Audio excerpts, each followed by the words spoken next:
भगवान महर्षि पातंजल के अष्टांगिक मार्ग का 5वां और 6ठा अंग पर।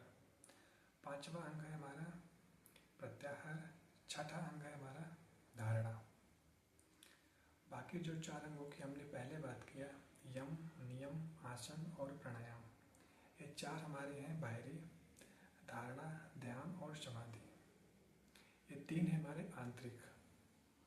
और जो बीच का हमारा भाग है वो है प्रत्याहार। प्रत्याहार बिल्कुल मध्य का भाग है। यहाँ से अपने केंद्र की तरफ यहाँ से आप मुड़ते हैं। इसलिए 4 तक हमने तैयारी किया क्योंकि हमको पहुँचना था प्रत्याहार तक। प्रत्याहार से हमारी जीवन की यात्रा यहाँ से प्रारंभ होती है सही अर्थों में। तो जिसको हम बोलते हैं प्रत्याहार, प्रत्याहार का केवल इतना ही अर्थ होता है जो हमारी इंद्रियां हैं, जो बहिर्मुखी हैं, जो संसार की तरफ है। जब संसार में उनको असारता दिख जाता है, समाज में उनको दिख जाता है व्यर्थता,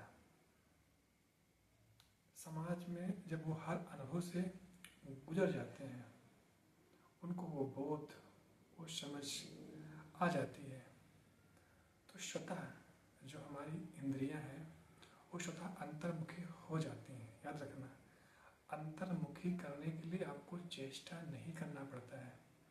जब आप चेष्टा करते हो तो आप समझते नहीं हो, क्योंकि आप लड़ते हो। जो लड़ता है वह कभी समझता ही नहीं, जो समझता है वह कभी लड़ता ही नहीं है।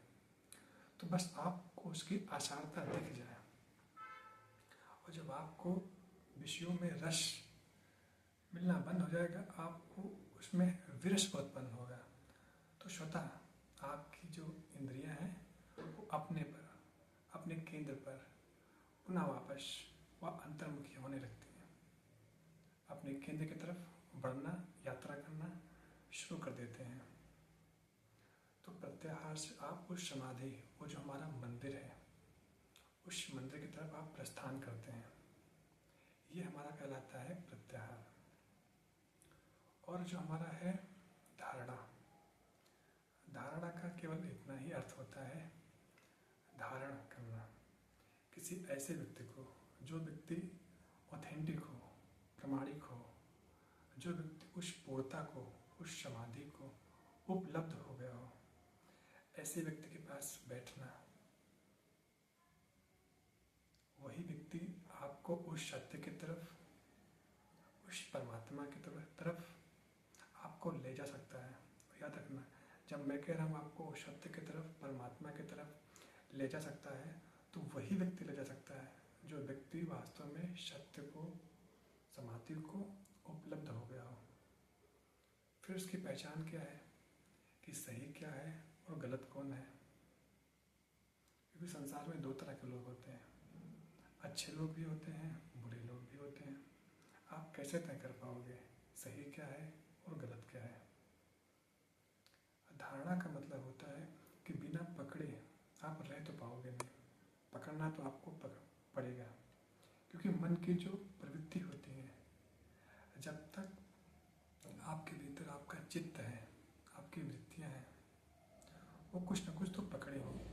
उसको कोई ना कोई अवलंबन, कोई ना कोई सहारा चाहिए।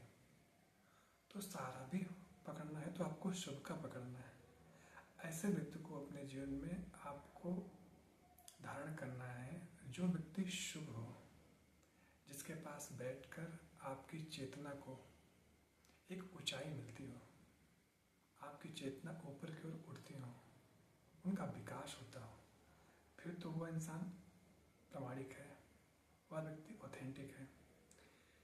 और यदि आप किसी के पास बैठकर केवल आपको दुख मिलता है, पीड़ा मिलता है, केवल तनाव मिलता है, तो समझना कि वह व्यक्ति गलत है, वह व्यक्ति अच्छा नहीं है। फिर कोई हो सकता है। समाज में ऐसे भी बहुत लोग होते हैं, वो गुरु तो कर लेते हैं, फिर गुरु करने के बाद भी फिर उनको वो स्पष्टता, उनको वो क्लियरिटी नहीं मिलती है। उनको केवल दुख ही मिलता है, केवल तनाव ही मिलता है। समस्या उनकी सुलझती तो नहीं है, बल्कि और उलझ जाती है। तो इसका मतलब यही है कि उन्होंने गलत व्यक्ति का धारण किया। ऐसे व्यक्ति के पास बैठे जिसके पास बैठकर उनको केवल दुख मिल रहा है। इसीलिए याद रखना, आपको चुनना तो पड़ेगा, क्योंकि बिना चुने तो आप रह पाओगे नहीं। आप संसार में कोई भी काम करते हो तो आप चुनते तो हो, और चुनना तो पड़ेगा। आप शादी भी करते हो तो जीवन का एक डिसीजन लेते हो, चुनाव करते हो। तो अध्यात्म इतना ही कहता है, आपको शुभ को चुनना है। ऐसे जीवन में संत होता है, गुरु होता है, XYZ। जब आपको चुनना है तो आपको हमेशा शुभ को चुनना है। आप में जितनी समझ है, आप में जितना विवेक है, जो बोध है, उसके अनुसार आपको चुनना है। बस इतना याद रखना, एक ही कसौटी होनी चाहिए जिनके पास बैठकर केवल आपको एक स्पष्टता मिलती हो, एक सही रास्ता मिलता हो, दिखाई पड़ता हो, जिनके पास बैठकर जो आपको सही रास्ता दिखा सके।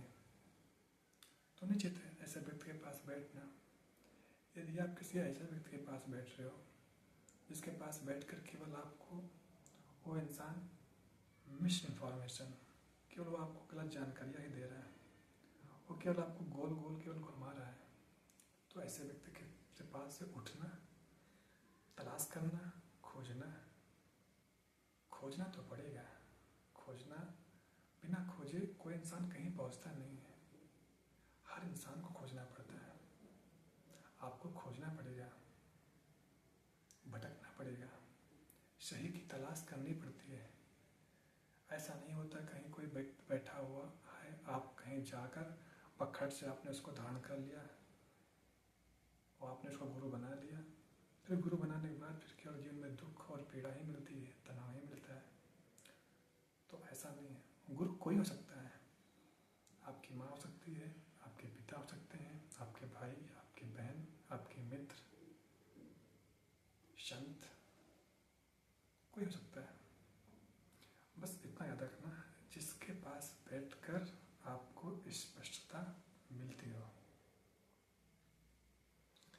समाज में दो तरह के लोग होते हैं, अच्छे और बुरे। चुनना आपको है, सही क्या है, गलत क्या है, क्योंकि आप ही धारणा बनाते हो, चुनाव आप ही करते हो। और याद रखना, जीवन में कभी ऐसा नहीं करना कि जीवन में किसी ने कोई बात बताया और आपने उस पर पूर्ण रूप से आपने उस पर आपने उस पर आस्था कर लिया कि बस उन्होंने जो बात कही है वो बिल्कुल सही ही होगी। मैं भी कोई बात कहता हूँ, मेरी बात को सोचना, समझना, विचार करना।